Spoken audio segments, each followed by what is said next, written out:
Welcome to another episode of The Breakdown. This is our first episode since the provincial budget came out. And one of the things that we're going to be trying to do over the next few episodes is picking a couple of things to talk about so that we can go into some detail with them and try to make sense about them. This episode, we're going to be talking about the review of the supervised consumption sites. We're also going to be taking a look at the overall reaction to the budget and some of the things contained in the budget that we've seen across the province, including the major protest that happened in Calgary just a couple of weeks ago. So please stay tuned. It's time for The Breakdown.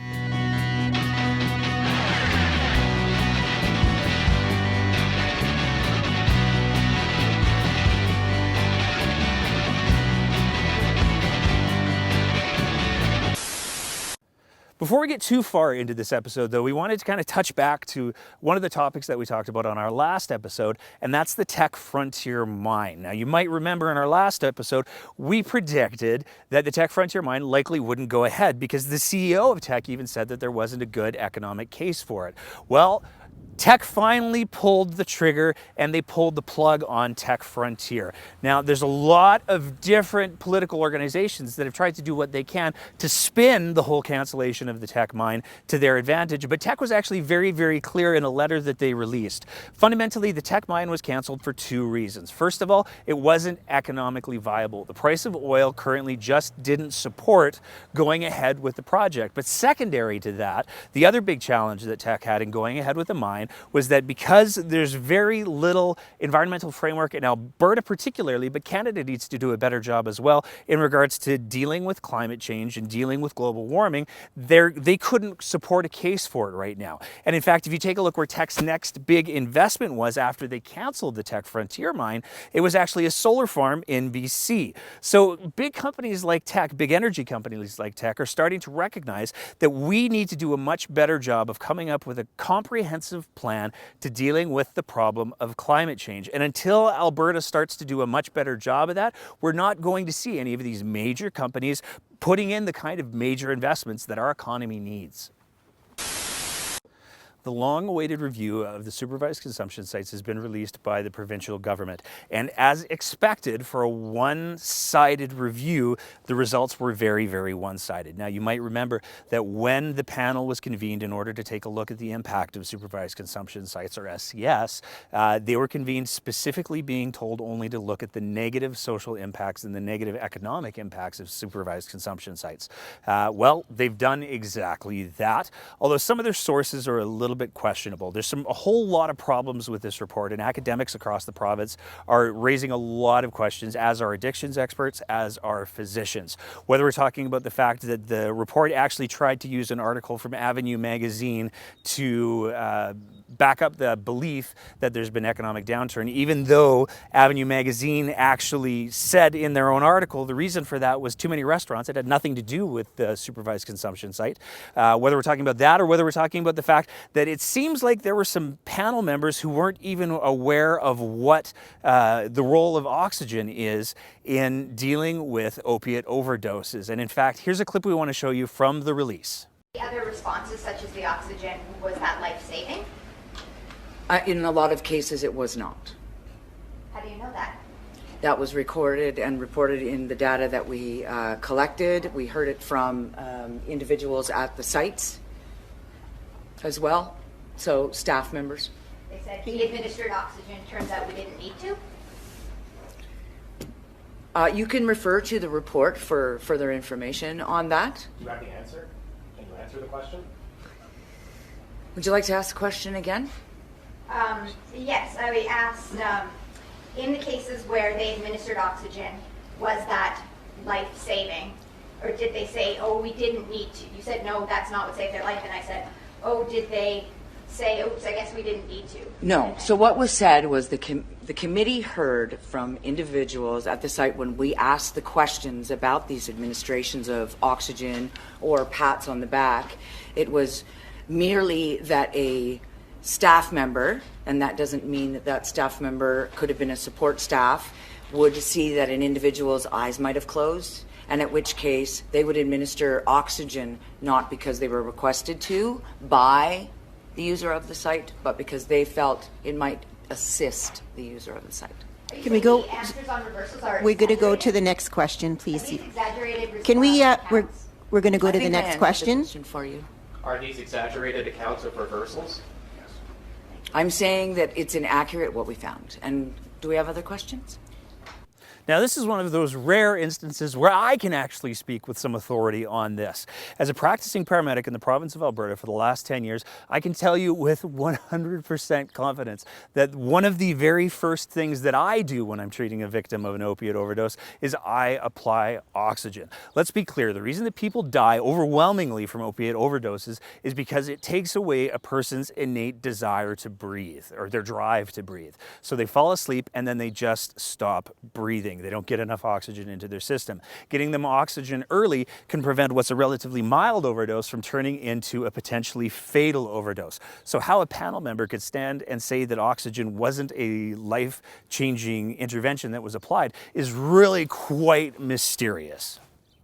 So let's be really clear. This report was designed from the very beginning to paint supervised consumption sites in a negative light. When the government mandated that this panel could only look at the negative impacts of supervised consumption sites, they guaranteed that whatever was produced wouldn't have any context. The reality is right now, supervised consumption sites, harm reduction, and as well as all of the current knowledge about how addictions work and how there's no such thing as a one-size-fits-all treatment model is all very much under attack. But nowhere is the fact that supervised consumption sites are under attack more obvious and more literal than in Lethbridge, Alberta.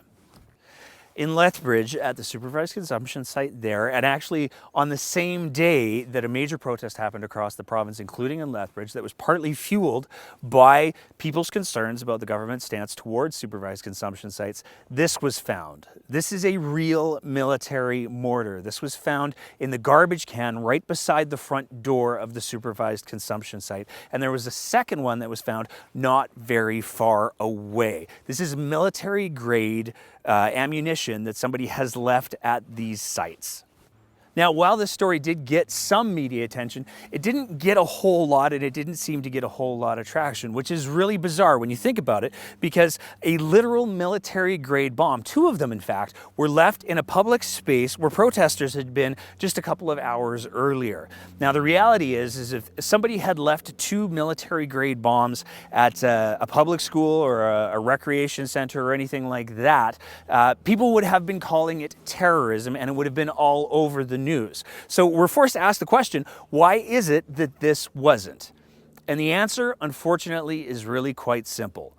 To a lot of Albertans, the lives of people who use supervised consumption sites are simply worth less. And that's a real problem for this province, because it's one of the questions that we have to answer as we go ahead, because we're only heading into harder economic times over the next couple of years, is what kind of province do we want to be? Do we want to be the kind of province that values every life, or do we want to be the kind of province that picks and chooses and places greater value on some people's lives and less value on others? The provincial budget has been released, and people's reactions to it, whether positive or negative, are definitely very strong.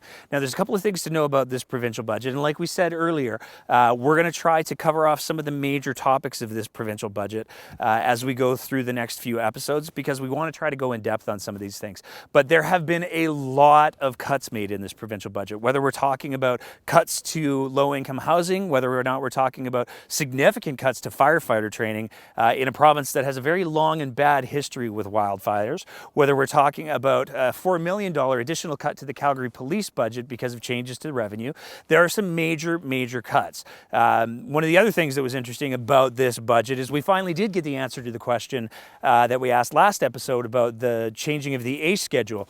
It turns out, as we could see in the provincial budget, where they bragged about the fact that they saved over $60 million through the scheduling change, that all of the inconvenience and hardship and, quite frankly, evictions that some of the people on ACE have had to deal with since that change has been made were made only to try to save a little bit of money through a bookkeeping game. So this budget has a lot of problems. But at the end of the day, one of the biggest problems with the provincial budget is really starting to be highlighted over the last couple of days. This provincial budget is predicated largely on the assumption that oil prices not only will stay stable, but they will actually go up considerably, almost $10 a barrel. Now, the problem that we run into with that is that if oil prices don't go up that high, we're not going to be able to meet the budget that has been set out, and it's going to end up costing Albertans a lot of money. Well, things are actually going to get even worse, because over the weekend, the Saudis and the Russians have started a huge price war over the cost of oil, and they are increasing their production at rates that we've never really even seen before. And with that, they're going to be driving the prices way down low for oil across the entire globe. This is one of the reasons why it's really important to realize that when we're talking about Alberta's ability to operate in the global economy, it's not something that can be controlled by any given government. But unfortunately, because the UCP government and Jason Kenney's government has built a budget that's predicated on improvement, when we're going to see the exact opposite, it puts the provincial budget in a lot of trouble. Now, with this new provincial budget, we're also seeing the start of a new legislative session, and the UCP have definitely come out swinging with the bills that they're introducing this time around. If we take a look at Bill 1, for example, the Critical Infrastructure Defense Act, this is an act that the UCP are claiming is supposed to prevent critical infrastructure and supposed to limit protests that would in any way impede Alberta's ability to do its economic business. It's a bit of a strange bill because in some places it's duplicating existing legislation at the federal level, and in other places it's actually contradicting existing federal legislation, particularly around the Charter of Rights and Freedoms and the freedom of assembly. But what's most alarming about Bill 1 is it gives the government the ability to declare anything, any part of the province, any property whatsoever, essential infrastructure. That means that they have the ability to say that your house, for example, could be essential infrastructure, or any public street can be considered essential infrastructure. This really impedes citizens' abilities to protest, and like I said, it's actually out of line with the Charter of Rights and Freedoms. It's long been ruled that public roads are a place where people are allowed to protest, and trying to build a law in Alberta that contravenes what the Charter of Rights and Freedoms say as rights of every Albertan and every Canadian is a real cause for concern. One of the other developments that's come out of this new provincial budget is the announcement that the government's going to be discontinuing the Early Childhood Education Accreditation Program. This is a program that's been in place for about 16 years, and functionally what it's designed to do is make sure that if a childcare program is offering an educational component to what they're offering parents, that educational component meets certain benchmarks. It's one of the things that sets aside just childcare providers from childcare providers that are trying to get kids an early start. With this program being removed, there won't be any standards for any sort of educational component that will exist within these programs. The reasons why the UCP say that they've made this change is, first of all, because it saves a whole $3 million a year in administration costs, which is interesting because they're still spending $30 million a year on that war room of theirs. But secondary to that, what they're claiming is that it releases these programs from an administrative burden, and it will give them more time to take care of these kids. Now, given that this whole program was designed as a safeguard to make sure that if parents were paying for an educational program, they were getting a program that met, again, certain standards, one can't help but wonder if a business isn't capable of meeting their business requirements. So that would be all of the paperwork and work that's required to get this accreditation, as well as at the same time providing their core business, which is taking care of the kids. Doesn't that already suggest that that business is having a bit of a problem running their own business? So one can't help but wonder why it is that the UCP government has decided to remove this incredibly important program that provides really important benchmarks for kids at a very young age. One of the stories that's gotten a lot of attention over the last couple of months, actually, is the fact that physicians in Alberta have been due to have a renegotiation with the Alberta government in regards to what their master agreement looks like. Now, for those of you that don't know, the master agreement is what determines what physicians can bill the government for and how much they get paid when they do that. The negotiations on that have been very stop and start, and there's been a lot of tension involved on them. But things really escalated when on February 20th, Health Minister Tyler Shandro ripped up that entire agreement and just announced that this is how they were going to do things and provided physicians with an entirely new billing model. This billing model presents a lot of problems for physicians as well as for patients. Now, the changes that have been made to the billing practices are having a major impact on doctors' abilities to run successful businesses, as well as to make ends meet. And this has caused a lot of different problems, whether or not it's physicians who aren't coming to the province, and we've certainly seen examples of those, or physicians straight up closing practices and leaving the province to go to areas where they're able to run a business more effectively. We're seeing a lot of that going on too. And this is a real problem because in the face of all of this going on, COVID-19 or the coronavirus is quickly creeping up in the background. Now, to be clear, we don't want to be doing any fear-mongering here. For the vast majority of people out there, the symptoms of COVID-19 or the coronavirus will be fairly mild. They'll be the equivalent of really just a cold. But when we're talking about people who are immunocompromised or people who have respiratory conditions, particularly the old and the young, that's where the symptoms start to get a lot more serious. It's also important to realize that when we're talking about COVID-19, this is a virus that we don't have any sort of treatment for other than effectively symptom management. And what we're seeing in countries that are being really hard hit by COVID-19 so far is that a lot of the patients who are getting big sick are requiring significant resources from the healthcare system, whether that's ICU beds, whether that's ventilators. There's a lot of different pieces of equipment that are required to manage a patient who's having serious reactions to the COVID-19 virus.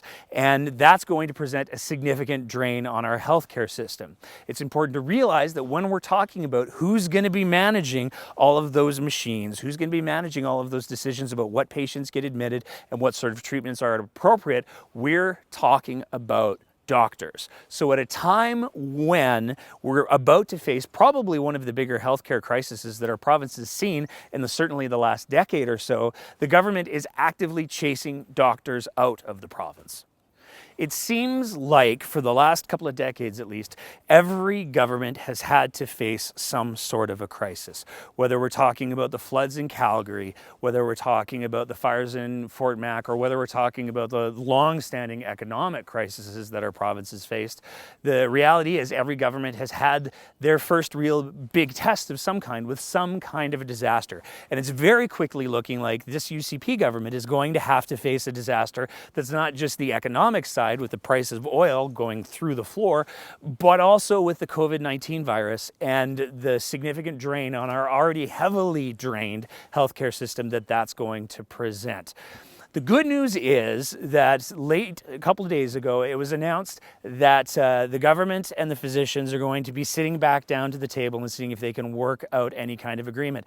And that's optimistic and it's hopeful, but it's important to realize that it's not necessarily a new agreement. We're still dealing with a government that ripped up the master agreement and dictated what its own rules for billing were going to be. To get a little bit more context and to get a little bit more information about everything that's been going on with physicians in the province, we actually met up with Dr. Jillian Ratty. Dr. Jillian Ratty is a physician in Calgary who has been holding pop-up protests across from the Sheldon Schumer for quite a few weeks and quite a few months now, actually, in protest of the steps that the UCP government has been making towards healthcare. Here's that interview. So I'm here today with Dr. Jillian Ratty, is I'm saying that correctly? Yes, Perfect. you are. Excellent. We're here at one of your pop-up protests, and my understanding is you've been doing these for quite a while. Can you start by telling me what a pop-up protest is? Sure. Well, essentially, when this government got elected and started doing things that I really disagreed with, I felt quite powerless about it all. And so I thought to myself, what can I do about this? I don't really know how to have my voice heard. I don't really know what to do, but I have to do something. And, I'm a mother. I've got 4 tiny kids. My oldest is 7, and I have no time, frankly, for most kinds of advocacy because I have a busy life. And so I thought to myself, well, I do have a lunch hour. and I can spend half an hour a couple times a week just standing outside and talking to people. And for me, that's just been kind of an outlet in a political environment that's been quite upsetting to watch, with lots of cuts happening to healthcare, education, and then a government who's kind of denying that they're cutting anything the whole time, and a lot of lies and a really, really upsetting political environment. So for me, it's been a way to just come out and speak what I'm thinking, and know that while we're watching kind of all this chaos and all of this destruction of public services, that at least I stood on the street corner with a sign and I said something. I said it was wrong. It might not do anything, and that's okay, but at least I was here and I know that I've done something. Okay. Now, judging from the white coat, you've got a little bit of a background in this as well. So you're a physician. Can you tell me what kind of physician you are and the environment that you work in? Yeah, I'm a family physician. I work across the street at the Sheldon Schumer Center, and there's a teaching clinic for family medicine residents on the 8th floor. So I have a small practice up there, and then I also teach medical students and residents pretty much all the time while I'm in clinic. Perfect. So that being said, we are across the street from the Sheldon Schumer. How afraid should I be right now? I hear so many horrors. Which fear would you like to talk about? Well, more, we've babe. heard all of these horror stories about the SCS, and you come out here all the time. Yes, How afraid have you been in the course of this? Well, no. I mean, I've got zero fear whatsoever about the safe consumption site. I think that is not where any Albertan's fear should lie. I think to be fair, from a community perspective, I think that we're often alienated from our neighbors, and we're often alienated specifically from our neighbors who are homeless and who have problems with addictions. And so encountering people who are homeless or who have addictions can be kind of, it's a bit of a different situation, and it can be tough for some people to navigate just the unknown, I think. Okay. But as a physician, I work with people from all backgrounds, and especially in this neighborhood, which is their neighborhood. This has always been their neighborhood. And I've worked in their neighborhood for quite some time now. I have had tons of interactions as a medical professional and as just somebody walking down the street. And I've never had any personal major threats at all. And I just consider the people who use that site to be part of the community. And honestly, standing out here gives me an opportunity to talk to them more than I even normally would in my clinic upstairs. And I think that's a great thing. And we have good chats about policy, and they're scared about the safe consumption site getting closed, and they're angry about cuts to healthcare, just like the rest of us. And they have viewpoints that are worth hearing. So, no, I don't have any fear. I think that, I think that the solution here is more community communication and more times where we can all get together, including our homeless neighbors and our neighbors who are struggling with addiction, and we all just need to get to know each other better. Okay. Does this protest today, you've got some people out with you today, does this protest today carry a specific message, or is it about a specific issue? I see obviously some healthcare cuts signs. In light of the provincial budget coming out yesterday, is there a particular message that you'd like Albertans to hear in regards to what your concerns are and what your fellow protesters' concerns are? There's almost too many to really discuss with you. I suspect you don't have enough time for me to list all of them, so maybe I'll pick a couple. My number one message is I'm quite frightened about the state of democracy fundamentally in Alberta. And I think that this government is intent on disseminating misinformation. And the way that they lie overtly is significantly different from other governments. I think there's a perception among the population that all politicians lie, and therefore somehow they're all just as bad. But this government is objectively, fundamentally worse when it comes to spreading disinformation. And to the point where they're saying there are no cuts when there clearly are, and there is clearly pain to be had, and they double down and say, no, it's not happening. That's just unbelievable. It is anti-democratic. And that combined with the fact that they shut down the investigation into their own bad activities during the UCP leadership race should be quite shocking for Albertans. And again, combined with Bill 1 about to be passed around restrictions around protest. You're not supposed to restrict protest in a democracy, and that's exactly what they're doing. So I guess number one message to Albertans is our democracy is in a state where we need to pay attention and we really need to be involved, because if we are not, we are going to lose it. And this is a party that is quite obviously trying to push the envelope and trying to subvert democracy for their own political ends. Now, my second and final for you is healthcare, because I'm a physician. And physician compensation is a big issue right now.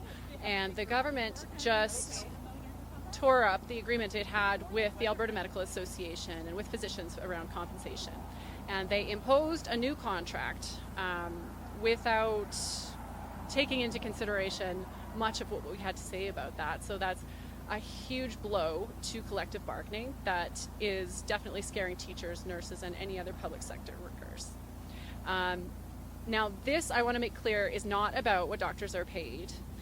It is about an employer coming to you one day at your job and saying, you're going to get probably a 30 to 50% pay cut, but we're not exactly sure how much. And you won't really find out until the day it happens, maybe even later, not really sure. This is about an employer essentially disrespecting you to your face. And it's a situation where most people would look at that person and say, no, I'm out of here. I'm done. You've disrespected me so badly that I don't even want to talk to you. So yeah, physicians are getting a big pay cut, and it's of the magnitude that physicians are saying, I just want to get out of here. And like anybody would in that sort of situation. And that is meant to cause chaos in the system. That is meant to take the fundamental actors within the system, nurses. It's meant to take some of the most fundamental actors in the system, and all other healthcare workers. But it's meant to take some of the most fundamental people in the system, push them out of the province, and make the public system into a mess so that people think we need private healthcare. And I fundamentally disagree with that. Private healthcare has been shown to be more expensive and less accessible to the masses, and I am completely opposed to it. So when you look at doctor compensation discussions in the news, in social media, I want you to know that this is not about what doctors are getting paid. This is about dismantling the system. And if you care about public health care, you should be very concerned.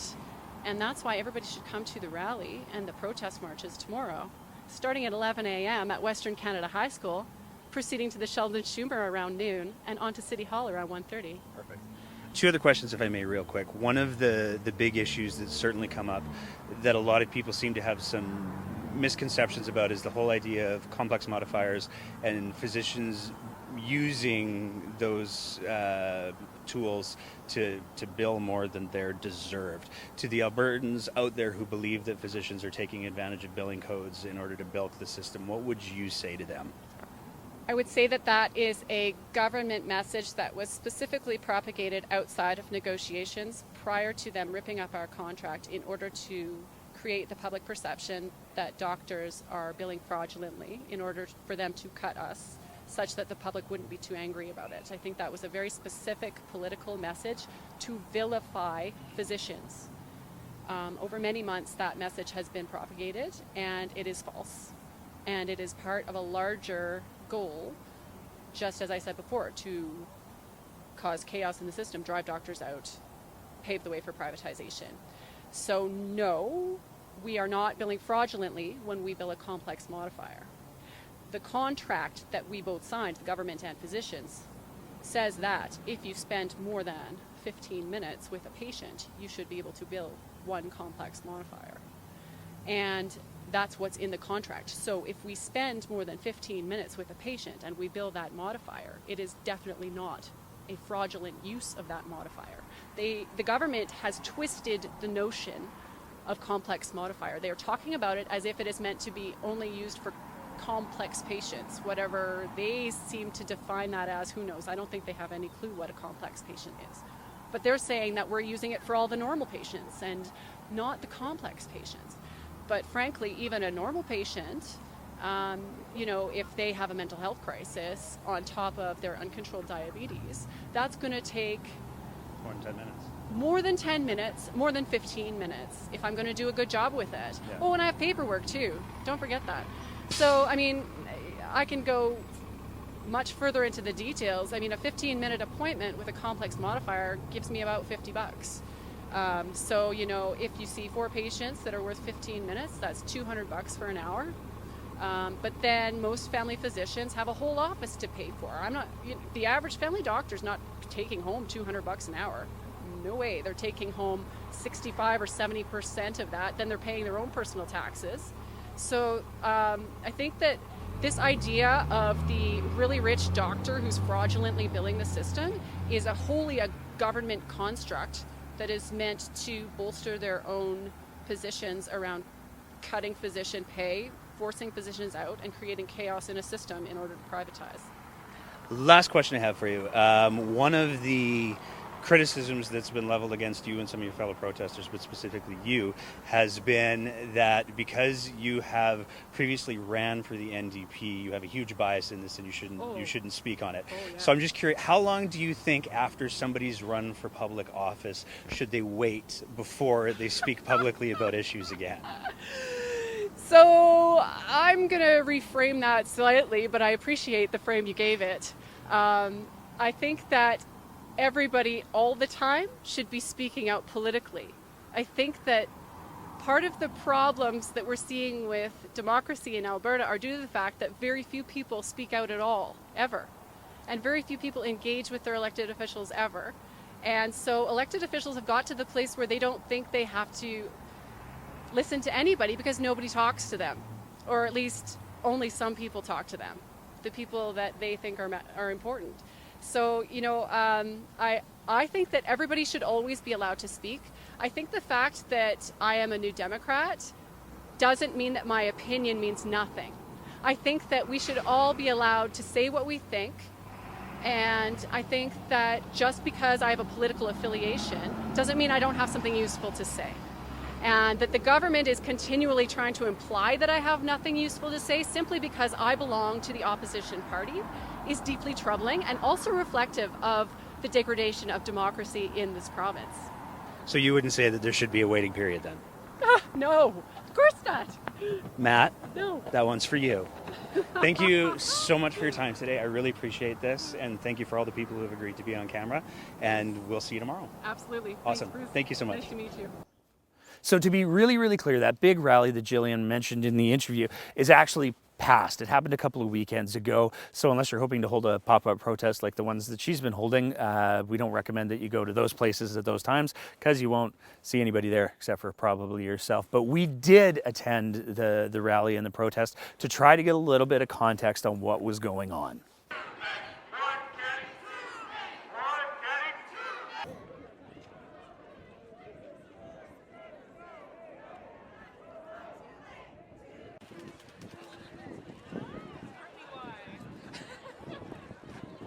So the rally started at Western Canadian High School and then traveled to the Sheldon Schumer, and then from there went to City Hall. In total, between 2,000 and 3,000 people showed up at the rally, and their feelings about this budget and this government were pretty clear early on. Go, hey, hey! Ho, ho! Jason Kenney's got to go! Hey, hey! Ho, ho! Jason Kenney's got to go! What was most remarkable about the protest to us, though, was that despite the fact that the people who attended were clearly passionate about their concerns, at no point during this rally or protest did we see any kind of violence. We did, however, get a chance to catch up with Support Our Students and get a few words from them. Public education system, and as a citizens action group, we work tirelessly to support and reclaim public education in the face of this government's persistent attacks. We're here with Barbara Silver right now from Support Our Students. Barbara just finished giving a rousing speech to a crowd that some people are estimating between 2,000 to 3,000 people who have shown up to protest the budget and the direction that the UCP government is trying to take our province. Barbara, what's your read on this protest today? I think it's great. I think it's the beginning of a lot of things to come. I think people are realizing, particularly since the budget on Thursday, that cuts are going to be deeper than originally expected, and that no stone is left unturned here. They are affecting nurses, doctors, families, educational assistants. Everyone's going to be affected. Okay. Is there a single message that you'd like Albertans to hear in regards to the work that Support Our Students is trying to do in light of the budget, in light of the cuts? Yeah, I mean, we are trying really to get people active and engaged in their democracy. At the end of the day, the government represents Albertans, and currently they're not representing that will. And so the idea is that 94% of the student population is in public education. We have more power than we know, and that's where SOS Alberta comes in, is to give people that power back. Perfect. If somebody challenged you to say one good thing about the provincial budget, what do you think you'd be able to say? Wow, that's putting me on the spot. The one good thing is that they did it early, I guess. So it gives us more time to organize, more time to realize and speak with our principals and our parent councils and realize how this is going to affect us come September. It gives us more time to organize. Excellent. Thank you very much. Thank you. When I say people, you say power. People. Power. People. Power. When I say people. So the good news is we're actually going to be catching up with Support Our Students on our next episode to get an in-depth analysis on the changes in our education system with this new budget. Is that we are Albertans, and we will not be divided by this government. With the provincial budget being announced and with the new legislative session starting up, we saw a lot of political parties doing everything that they could to try to get some attention on social media. Social media, as most of you are aware, this is where you're watching us, is where most people get a lot of their information. And that's got pros and cons to it. But one of the things that can end up happening is political parties show up to the table and they aren't particularly prepared.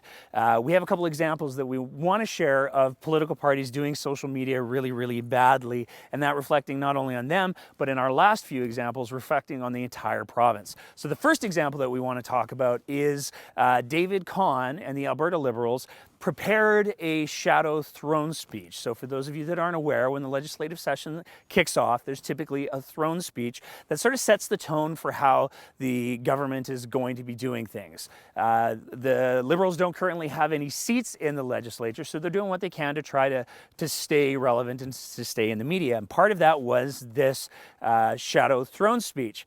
But unfortunately, as you can see, when we tried to click on the link that was provided in David Kahn's tweet, it didn't actually go anywhere. And we tried this a couple of different ways to try to make sure that we weren't doing something wrong, but it still didn't go anywhere. So that's a bit of a pretty big misstep for the Liberals to make right out of the gates with the new legislative session. But they were not to be outdone. Now, we got in a little bit of trouble on social media ourselves because during the budget release, the Alberta Party released a few tweets that were really badly formatted and put quotation marks and apostrophes in places that they just don't normally go. And then we made a couple of jokes at their expense on that. But it seems like their strategy in mitigating that social media mistake was to just double down hard. So there were two things that the Alberta Party did over the last couple of weeks that were really embarrassing for the party. The first one was acting leader of the Alberta Party, Jackie Fensky, is touring the province, and she's trying to get to know Albertans and meet new Albertans and build the party up. And that's just fine, but you have to know the places where you're allowed to do that. One of those places where you're definitely not allowed to campaign is anywhere on Alberta Health Services property. You might remember in the last election, one of the political parties in our province got in a whole lot of trouble because it appeared that they were using Alberta Health Services facilities to try and campaign, which is a huge big no-no. AHS has a bunch of internal policies that make it very, very clear that you can't film on their property or use their hospitals or anything else as a backdrop for political campaigning. Not only because it puts the hospitals in AHS in something of an unethical position, but there's also a very real concern about patient privacy when you start to film in and around hospitals. Now, some of this might seem really obvious to the average bystander, but apparently it wasn't obvious to Jackie Fensky and the Alberta Party, because as you can see here, they filmed a promotional video right outside the front doors of the Peter Lougheed Hospital here in Calgary. Like I said, this is a huge violation of AHS policies, and it just is yet another example of how the Alberta Party isn't necessarily ready for prime time. But we're not done with the Alberta Party yet, because they doubled down shortly after that. Leading up to the same protest that we covered earlier, the Alberta Party did have some members that attended that protest, and that's great, that's fine. But the Alberta Party's spin on that was really quite unusual. Rather than simply retweeting their party members who attended the protest and talking about being active in a grassroots, they decided to also reference the fact that Alberta Party members participated in the convoy. For those of you that don't know, the convoy was the United Re-Roll convoy, where a bunch of disgruntled Albertans got into pickup trucks and heavy trucks and even a fire truck and drove all the way from Alberta to Ottawa. This convoy got in a lot of trouble, and outside of Alberta and even inside of Alberta, it's got a pretty bad reputation, and there's a lot of really good reasons for that. Not only was the convoy aggressively co-opted by the Yellow Vesters, but it also included images of people trying to lynch the Prime Minister. And even then, once the convoy was just about halfway through, there were a lot of accusations about the convoy organizer trying to defraud the people who were riding in the convoy and not paying them the gas and the hotel room that he promised them. So the convoy at best was a public relations disaster. Why the Alberta Party would try to tie themselves to that as an example of the good work that they intend to do in the province of Alberta is a real question. Now, it's important to realize that some of these posts that we've talked about were deleted and were removed, which is good because it means that the parties that we're talking about recognize their mistakes. It's also important to realize that these parties are being run largely by volunteers, and while one would hope that a political party that is claiming to be able to form government in the next election would have a little bit more attention to detail with their communications strategies, it's easy to see how some of these mistakes could be made. They don't have the same resources that parties that have MLAs do have. So if we really want to highlight just how bad social media has gotten in this province, you can't really find a better example than the press secretaries for the United Conservative Party government. They've earned themselves quite a reputation for saying terrible, terrible things on social media and being quite rude to people on social media.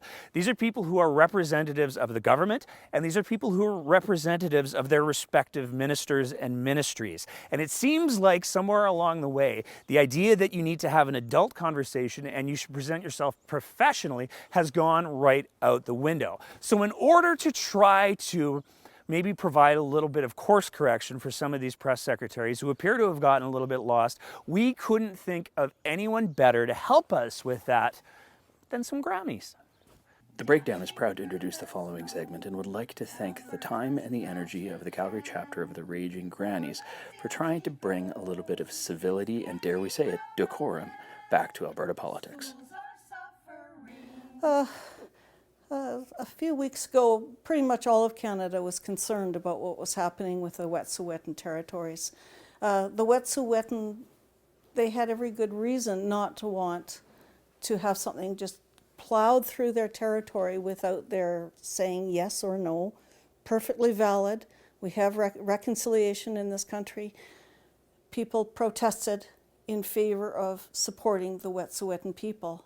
And I think we all remember in Charlottesville when a car went plowing through the protesters and a young woman was killed. Yes, she was a lefty, I bet, Matt Wolf, so you have good reason to be angry at her. And so what do you write after that car plowed through protesters in Regina? You wrote, investigating a car? Driving on a road? Yeah, what you worry that maybe somebody be killed while they're protesting if they're lefties. And somebody thinks it's good to tweet this. Because nothing says dedication to the cause like an opioid overdose. Really? So just wanting to respond to a couple of back and forth tweets from Katie Merrifield. The first one was in response to a person writing about how a significant amount of time goes towards propping up Matt Wolf tweets. Her response was, Many thanks for the compelling observation, you sad, sexist, basement-dwelling mouth breather. Oh, Katie, oh dear, oh dear. I'm not really sure how we can even begin to unpack that really deep, horrible tweet. Okay, Matt Wolf. I think he's my favorite tweeter. I'm paying him, what, almost $200,000 a year for him to write brilliant, brilliant tweets. Here he is. Always wonder if some of those leftists who throw around hyperbolic language like alleging a police state are the same types who sympathized with the actual police state regimes behind the Iron Curtain during the Cold War. Really? Really? You honestly think that we're all for the Stalin's behavior during the Cold War? You really think that? I don't think you know us Albertans very well, Mr. Wolf. Brittany Baltimore. I, for one, am really looking forward to watching the failed Lukasik, AB, and the failed at David Kahn continue to duke it out over whatever appointments they are after. Who will be more insufferable with their hypocrisy and grandstanding? Stay tuned to find out.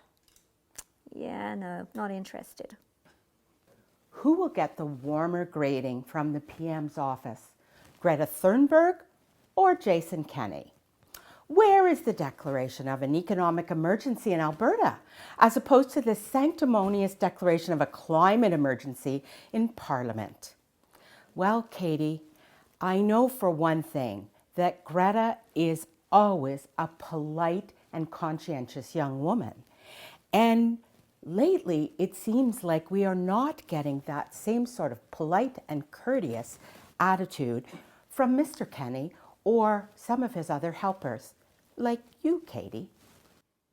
I can't even think of something to say to this because it's just that stupid. Delete your tweet, you asshat. Wash your mouth out with soap. Okay, I think many of us saw those pictures of what happened in China after the virus hit and everybody had to stay home, they couldn't go to work, and suddenly their pollution just cleared right up. Well, that's an interesting thing, but Matt Wolf has quite the take on that. Here we go. This is Matt Wolf's take on the pollution being lifted in China. Q, anti-capitalist green zealots heralding a massive virus outbreak with all the effects on real people as Gaia's revenge. Yeah, that's right, Matt. We're just thrilled out of our minds. What could be nicer than to know that many of us, including us little old ladies with major respiratory diseases, that, yeah, we're really looking forward to the coronavirus. Yep, that's right.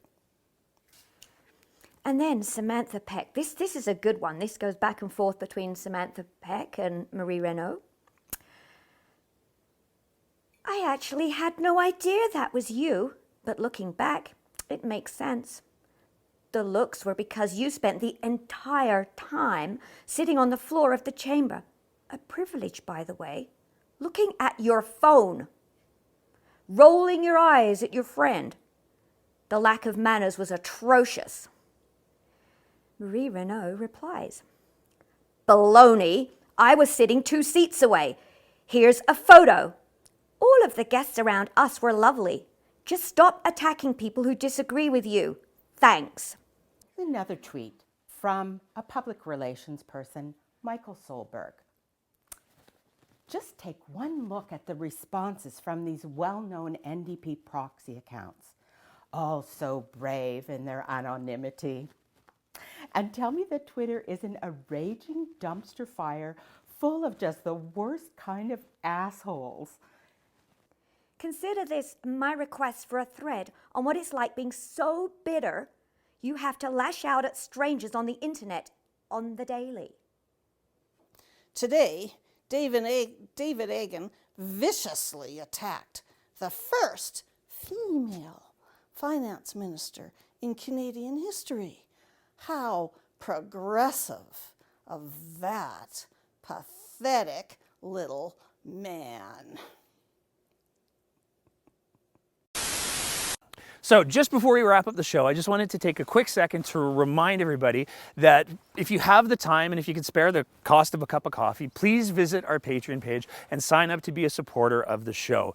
We're all volunteers here. Nobody's pulling salary down out of this at anything like that. And all of the money that we get through our Patreon page goes towards equipment or goes towards gas money for road trips, for stories that we want to do that are outside of the Calgary area. So if you'd like to see us travel around a little bit more, if you'd like to help us do that, please visit the Patreon page and consider being a backer. That's pretty much it for this episode of The Breakdown. On our next episode, we're going to be doing a deep dive on the AISH changes and the impact that the changes to AISH have had on AISH recipients, as well as we're going to be doing a deep dive on the implications that the changes to the budget have on education in our province. That's it for this breakdown.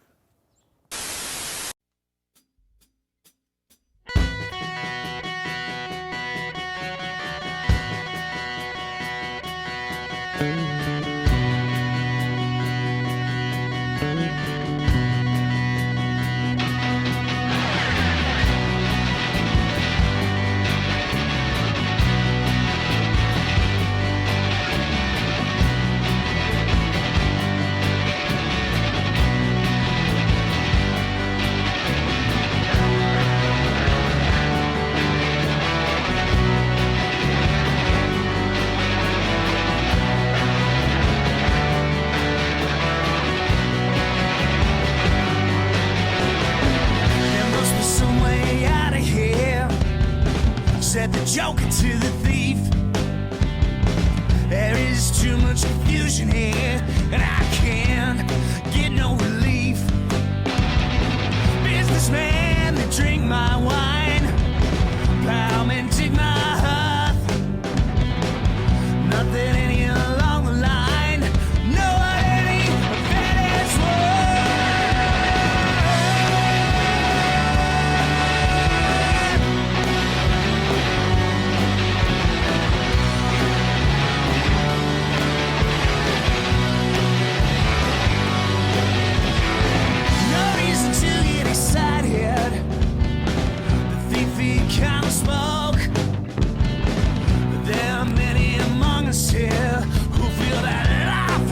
Joke.